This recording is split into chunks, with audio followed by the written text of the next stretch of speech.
Assalamualaikum warahmatullahi wabarakatuh. Waalaikumsalam warahmatullahi wabarakatuh. Selamat sore semuanya. Sore, Pak.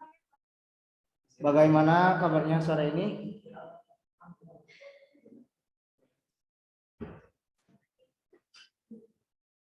Nah, untuk hari ini siapa yang tidak hadir? Hadir semua, Pak. Alhamdulillah, berarti semuanya dalam keadaan sehat walafiat. Nah, sebelum kita memulai pembahasan ini, alangkah baiknya kita berdoa. Silakan untuk oleh KM. Siapa KM-nya?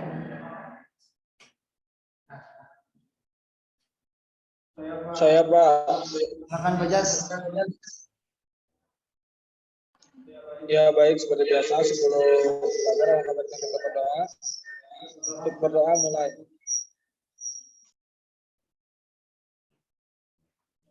Berdoa selesai. Ya, terima kasih kepada Fajar yang telah memimpin doa.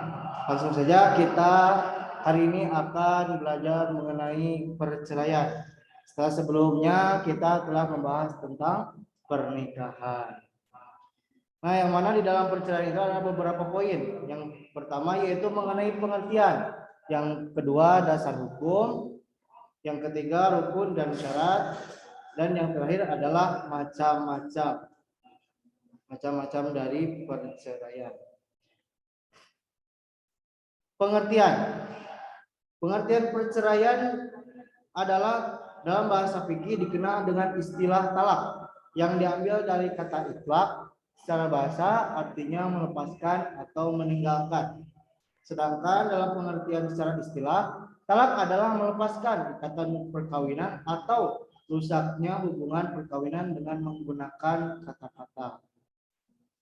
Nah, itu mengenai secara istilah dan bahasa maupun istilah. Sedangkan pengertian perceraian dalam kompilasi hukum Islam atau KHI pasal 117 menyebutkan bahwa perceraian adalah ikrar suami di hadapan sidang pengadilan agama yang menjadi salah satu sebab putusnya perkawinan. Nah, itu mengenai pengertian perceraian. Lanjut. Dasar hukum perceraian. Dasar hukum perceraian ialah Islam mengatur tata cara untuk menyelesaikan persoalan dalam rumah tangga. Aturan penyelesaian tersebut adalah sebuah solusi dalam menghadapi permasalahan kehidupan rumah tangga. Penyelesaian melalui jalur perceraian itu dilakukan karena tidak memungkinkan lagi untuk melanjutkan kehidupan rumah tangga dan solusi terbaik adalah cerai. Nah, dasar hukum perceraian juga terdapat dalam Quran surat An-Nisa surat keempat ayat 130. Silakan kepada saudari Intan bacakan ayatnya.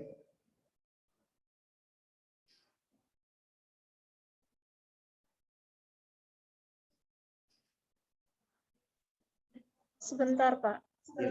Atau siapa yang siap untuk membacakan ayat?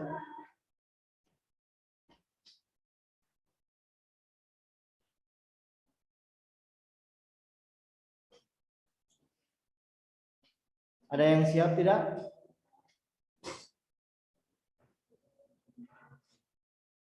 Teta, Nida, Nurul. Silakan siapa yang mau membacakan? Saya, Pak. Iya, silakan. A'udzubillahi minasyaitonirrajim. Bismillahirrahmanirrahim. Wa in yatafarraqa yughnillahu kallaman sa'atih kalam min sa'atih wa kana Allahu wasi'an hakima. Shadaqallahul azim. Artinya, dan jika keduanya bercerai, maka Allah akan memberi kecukupan kepada masing-masing dari karunia-Nya. Dan Allah Maha luas karunia-Nya, Maha bijaksana. Mungkin seperti itu, Pak. Ya, terima kasih kepada Teta yang telah membacakan dasar hukum perceraian terdapat dalam Quran surat An-Nisa surat keempat ayat 130.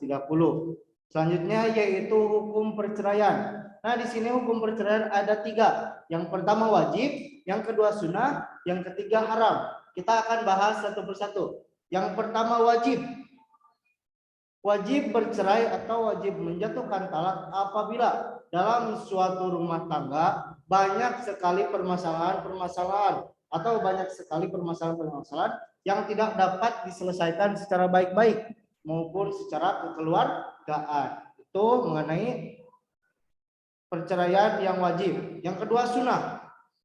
Sunnah di sini maksudnya adalah apabila dalam suatu rumah tangga sang suami tidak dapat menafkahi istrinya baik lahir maupun batin, maka sunnah bagi perempuan untuk menjatuhkan talak. Nah, kalian sebagai siswa calon ibu rumah tangga, calon istri, apabila suami kalian tidak dapat menafkahi kalian, maka sunnah bagi kalian untuk menjatuhkan talak. Tetapi istri yang baik adalah istri yang dapat menemani suaminya baik susah maupun senang. Dan istri yang baik adalah istri yang dapat menemani suaminya dari mulai titik nol sampai sukses. Nah, itu mengenai sunnah dalam perceraian. Yang terakhir yaitu haram. Haram apabila dalam suatu rumah tangga terjadi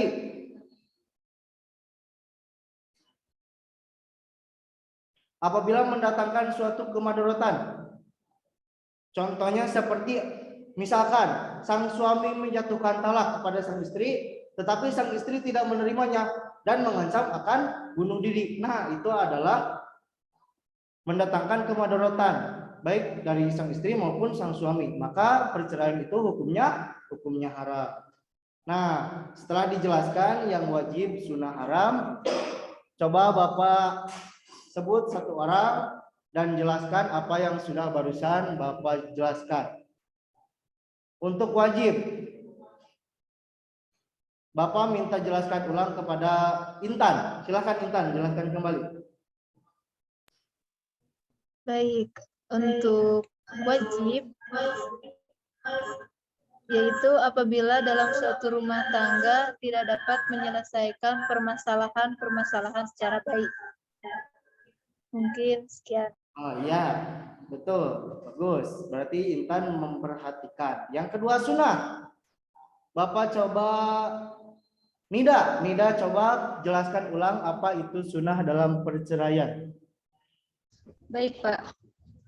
Sunnah dalam perceraian itu apabila sang suami tidak dapat menafkahi sang istri. Seperti itu, Pak. Ya, betul. Dan yang terakhir, coba jelaskan ulang Fajar. Fajar? Halo, Fajar? Oh, gangguan mungkin ya. Coba Nida jelaskan ulang saja, Nida. Yang ketiga haram. Bentar, Pak. Iya, silakan.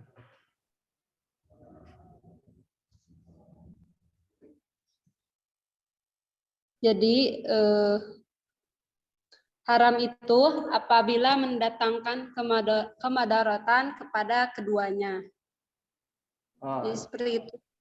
ya, betul. Terima kasih Nida untuk penjelasannya. Nah, yang terakhir adalah macam-macam perceraian. Ada yang tahu kenapa ini ada tanda tanya di sini?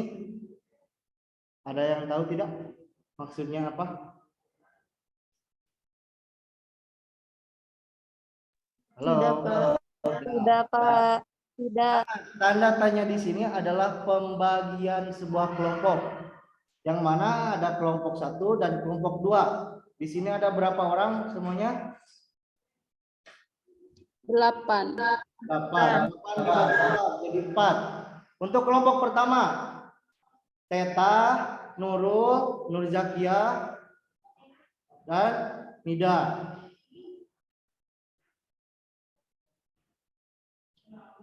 Nah, untuk kelompok 2 yaitu Fajar, Siska, dan Aceh. Oh nggak ada, nggak masuk. Ada siapa terus yang belum disebut siapa?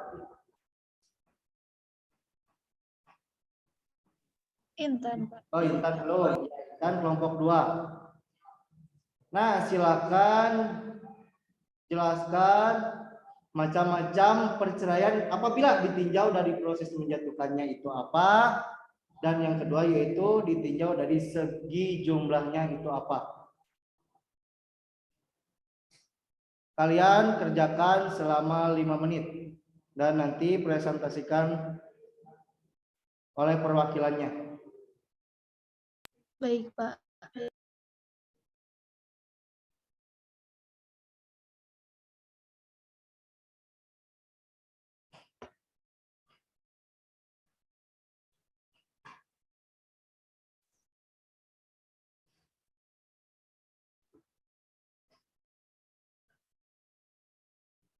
Sudah belum? Sudah siap? Waktu habis. Baik, kita mulai saja dari kelompok 1. Macam-macam perceraian apabila ditinjau dari proses menjatuhkannya itu seperti apa? Silakan perwakilan 1 orang.